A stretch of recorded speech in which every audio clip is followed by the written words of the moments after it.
Saudara, pasca pelimpahan tahap 2 publik kini menanti kapan sidang akan digelar dan bagaimana dengan pengawasan selama sidang untuk memastikan semua saksi kunci konsisten pada keterangannya. Kita akan bahasnya bersama Barita Simanjuntak, Ketua Komisi Kejaksaan. Selamat malam Pak Barita. Selamat malam Nitya, salam sehat. Salam sehat Pak Barita. Nampaknya ini akan menjadi minggu-minggu yang panjang. Tapi bagaimana Anda melihat jaksa dalam memperlakukan 5 tersangka pembunuhan Yosua ketika beberapa hari yang lalu dilimpahkan ke Kejaksaan Agung?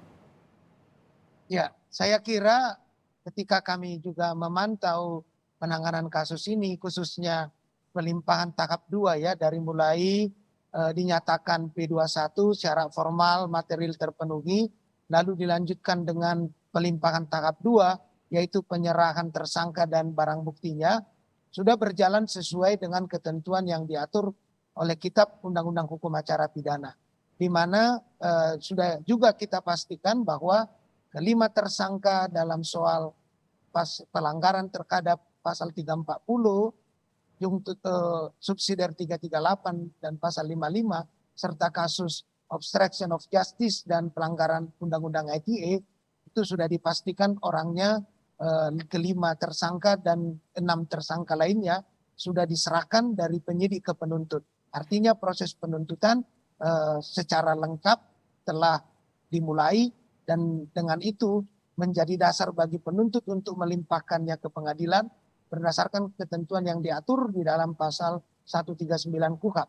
Dan kemarin Jaksa Agung Muda Bidang Tindak Pidana Umum sebagai pengendali teknis penanganan kasus ini sudah menyatakan selambat-lambatnya hari Senin akan dilimpahkan ke Pengadilan Negeri Jakarta Mhm. Selatan. Dan Meskipun sempat artinya ada, maaf saya potong Pak, meskipun sempat ada pendapat pertanyaan mengapa hanya Verdi Sambo dan Putri Chandrawati yang tidak diperlihatkan secara khusus begitu di depan, tidak seperti tersangka lainnya. ya kita kan berpegangan pada pedoman atau ketentuan yang diatur oleh KUHP, di mana dalam penyerahan tersangka dan barang buktinya disertai dengan seluruh persyaratan yang lengkap dan kita juga sudah dilihat bagaimana media meliput dari mulai penyerahan dari penyidik secara jelas bisa disaksikan bahwa orangnya memang FS, PC, RE, RR, dan KF. Juga atas 6 tersangka obstruction of justice itu. Jadi artinya secara material terhadap penyerahan tahap 2 itu sudah dilakukan berdasarkan ketentuan yang diatur oleh KUHP. Jadi Yang hanya karena kedua, alasan teknis ya Pak ya?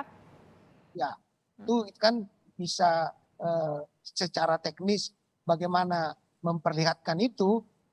Saya kira yang paling penting adalah ketentuan materialnya yang diatur di KUHP itu. Dan itu bisa disaksikan, artinya ada penyerahan FS dan PC itu juga diliput media, itu menunjukkan bahwa memang transparansi dalam penanganan kasus ini berjalan. Oke, Begitu. bicara soal transparansi Pak Barita, ini kan jaksa yang memegang bola panas nanti di persidangan. Apakah Anda melihat perlu ada pengawasan khusus terhadap jaksa yang menyidangkan perkara ini? Sejauh mana pelindungannya? Ya, tidak saja untuk perkara ini, Nitya ya, ada prosedur tetap pengawasan yang dilakukan secara internal ya, secara teknisnya tentu Jaksa Agung Muda Tindak Pidana Umum. Secara fungsionalnya di situ ada Jaksa Agung Muda Pengawasan, ada Jaksa Agung Muda Intelijen, ada Satgas 53 secara internal kejaksaan.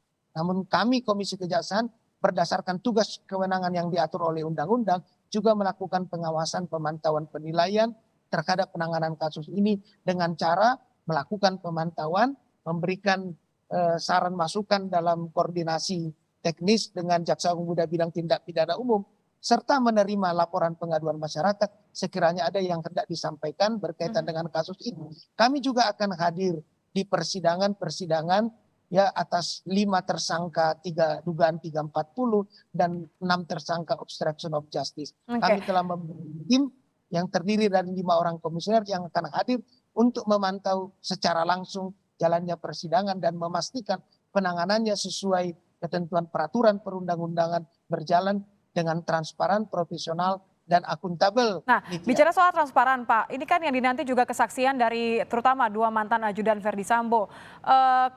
Mereka adalah saksi kunci. Bagaimana kemudian Anda melihat jaksa dalam menjaga konsistensi keterangan dari saksi kunci ini? Ya, ini kan sebenarnya sudah berkaitan dengan materi perkara, Nitya ya. Tetapi materi perkara itu adalah kewenangan dari jaksa penuntut untuk menyampaikannya. Tetapi yang kita lihat dari aspek non teknis dalam penanganan kasus ini adalah bahwa pengawasan yang tidak hanya dilakukan oleh komisi juga, tapi juga telah diundang Komisi Pemberantasan Korupsi, PPATK dan bidang-bidang terkait lainnya termasuk media untuk turut mengawasi. Namun juga perlu yang kedua dilihat adalah dalam proses dakwaan secara prinsip menurut ketentuan KUHAP jaksa berkewajiban membuktikan dakwaannya melalui persidangan ini.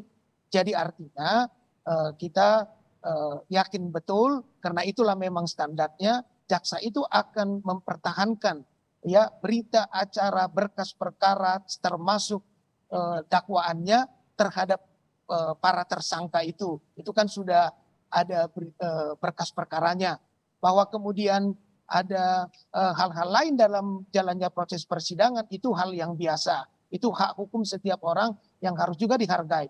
Namun ya berdasarkan ketentuan dan pedoman jaksa akan membuktikan dakwaannya. Sebab keberhasilan kinerja dari seorang jaksa adalah apabila dakwaannya terbukti secara sah dan dimungkinkan oleh majelis hakim. Oke, Jadi ini termasuk untuk perlindungan ya Pak ya, untuk menjamin kemudian berjalan secara transparan, tidak ada kemudian yang kejutan di luar rencana dari jaksa begitu?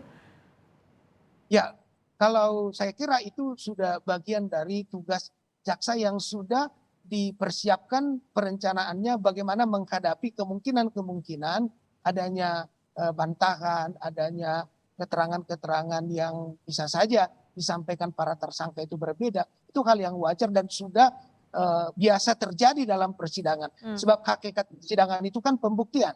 Nah, jaksa tentu akan memperkuat pembuktian itu dengan fakta-fakta persidangan, dengan alat-alat bukti, dan dengan semua kemampuannya agar dakwaannya bisa diterima oleh hakim dan terbukti dalam persidangan itu.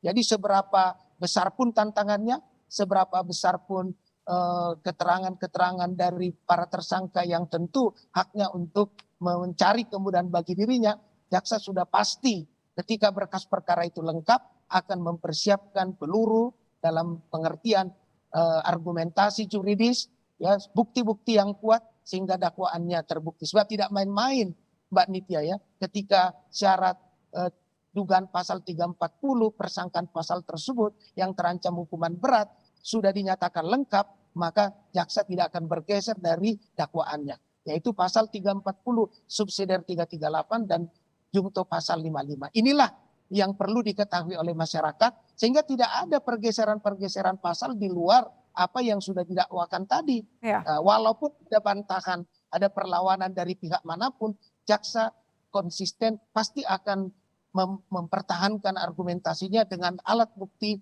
dan dengan peraturan-peraturan ketentuan hukum yang kuat. Itulah hakikat tugas jaksa yang diatur dalam KUHAP dan dalam Undang-Undang Kejaksaan gitu ya. Baik, Anda menjamin jaksa sudah siap. Kita berharap tidak ada intervensi, tapi masihkah safe house menjadi opsi untuk jaksa dan juga mungkin saksi kunci, Pak Barita terakhir? Ya sudah pasti ini kan sidang belum dimulai, pembacaan dakwaan juga belum dilakukan.